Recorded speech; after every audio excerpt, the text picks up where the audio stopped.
Welcome back to this channel. Karamihan daw ng mga Australian ay walang 3,000 sa kanilang bank account. Totoo kaya yun? According to research, 65% ng Australians, working Australians, are living paycheck to paycheck. And imagine, we live in a rich country at na karamihan sa atin ay karamdam natin ay mahirap tayo. Ano kaya ang dahilan dyan? So mag-comment kayo kung meron kayong alam na dahilan. So, isa-isahin natin. Tingin ko, ito tinatawag nating instant gratification. Kailangan meron ka nito. You're not complete kung hindi ka gumagamit ng ganitong bagong gamit or gadget. We normally equate success din sa coaching dinadrive natin. Sa brand ng ating damit, sapatos, bag man yan. The fear of missing out, isa sa mga dahilan dyan siguro ng bakit hindi tayo nakakapag-ipon, There's a famous quote dito kay Charlie Munger, So, kung hindi niyo siya kilala, ito yung kanang kamay ni Warren Buffett, Itong kaibigan niya ito Warren Buffett is the greatest investor of all time, Isa sa mga tinitingala ko or ina-idolize ko ito si Warren Buffett, the way he invests, Sabi ni Charlie Munger, your first 100,000 is a pain, but you gotta do it. I don't care what you have to do. If it means walking everywhere and not eating, find a way to get your first 100,000. After that, you can ease the game a little bit. Bakit napapadali? Although kahit mahirap to hit that first 100,000, pero napapadali daw yung game of investment after hitting that 100,000. Bakit mag-explode or mag-accelerate ang wealth natin kung ma-hit mo na yung first 100,000, So, yan ang pag-uusapan natin ngayon. Ako si Rome, a licensed financial advisor, accountant, and at the same time, tax agent dito sa Australia.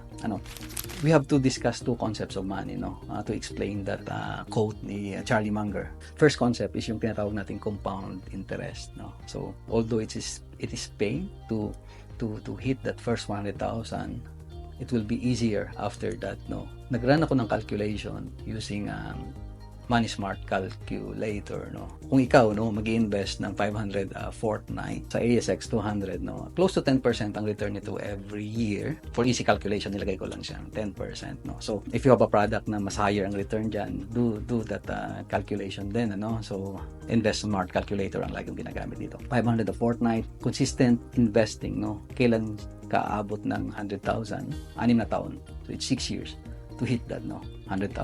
Maaaring tanungin mo sa akin, kung 100,000, 6 years, para maging milyonaryo, kailangan bang 60 years? Di ba, Kasi 100,000 every 6 years, So, ang sagot dyan ay hindi, Ito yung sinasabi ni Charlie Munger na after that, it will become easier. Dahil sa next milestone, sa next 100,000, meaning, magiging 200,000 ang pera mo after 4 years na. Di ba, nakita mo, 6 years, 100,000, pero 4 years na lang sa 200,000.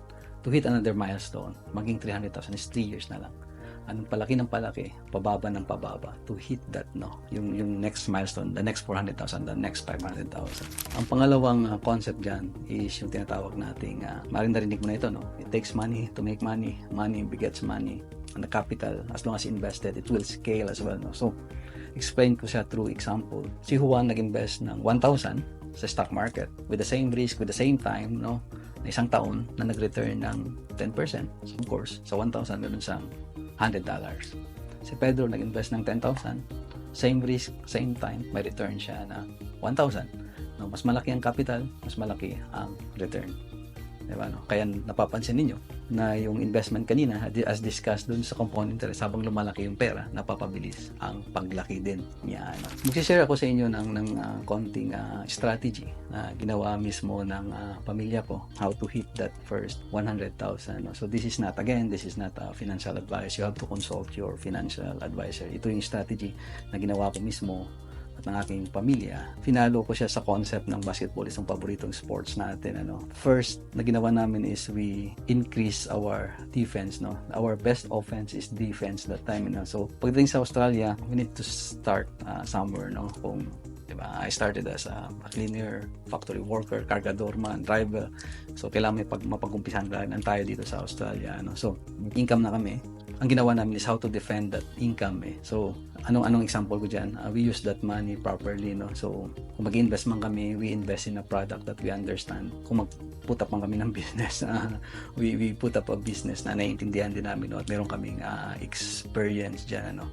Sa kinikita namin, of course, no? You need to do a proper cash flow and budgeting para may maiwan or may matira doon sa pera ninyo, ano, kasi magre-rely lahat naman sa neto, di ba, ano, so makapag-save ka based on your income and expenses. Kailangan may matira bago ka makapag-start ng investing or saving, no? So that's our first strategy. Our second strategy is we increase our offense din, no? Parang basketball, di ba, no? So you need to do a strategy, offensiva naman, no? So anong strategy na ginawa ko dito? I studied, no, from that original job, of course, parang paano maging accountant, you need to study. Paano maging financial advisor, I took my master's degree sa financial planning. Paano mag-put up ng business and how to become successful. I studied business, then hire a consultant, hire the right people, no. Kailangan naintindihan natin ang negosyo na gagawin din natin to, of course, to increase our offense, no, to increase our income and wealth. No? Ang pangatlong strategy na ginawa namin is we want to save taxes legally, no. So dito sa Australia, any income na kinukuha mo, habang mataas ang income mo, mataas ang tax na binabayaran natin, ano. So you have to do a strategy kahit paano kasi saving sa taxes is like a money earned din, di ba, ano? But you have to do this one legally. Tax season ngayon, I think it's the best time when you meet your accountant, discuss a strategy rin sa kanya, no, how to save taxes legally. Common na strategy na ginawa namin dyan, ginamit namin, no, to increase our offense, no, is the negative gearing, the benefit of franking credits through investment in Australian shares, the debt recycling, no, we recycle our non-tax deductible debts to be deductible debts, ano. We use our, of course, superannuation, self-managed super fund, deductible contributions, no, na nakiklaim namin as a deduction sa tax return namin. So there's a lot of strategy to save taxes legally, and you will be surprised, no, in Australia, if you want to create wealth for you, for your family, and for your future, you will be rewarded by rebate, no. Anong ibig sabihin nito? Tataas ang tax refund mo if you want to look after yourself in the future and not rely sa Australian government natin, no. And then kung tatanungin mo ako, no, after number of years, no, hindi instant na nakuha namin, no, it will took a lot of pain, di ba? Sabi nga ni Charlie Munger, we practice contentment, frugality, simplicity to hit that first 100,000. And after 10 years, no, we did not only hit 100,000, and with all humility, we hit the 7 digits din, ano.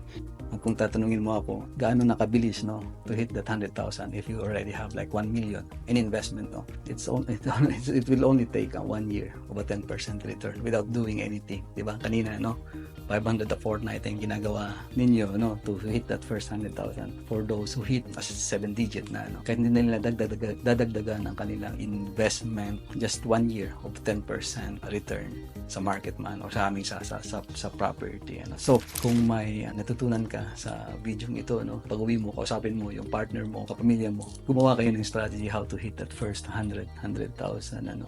At kung may kakilala ka naman o kaibigan na gusto kong i-share itong video na ito para makatulong din sa kanya, i-share mo itong video, ano. At kung gusto mo ulit akong makita next week, no, to learn personal finance, you subscribe to this channel. See you again next week.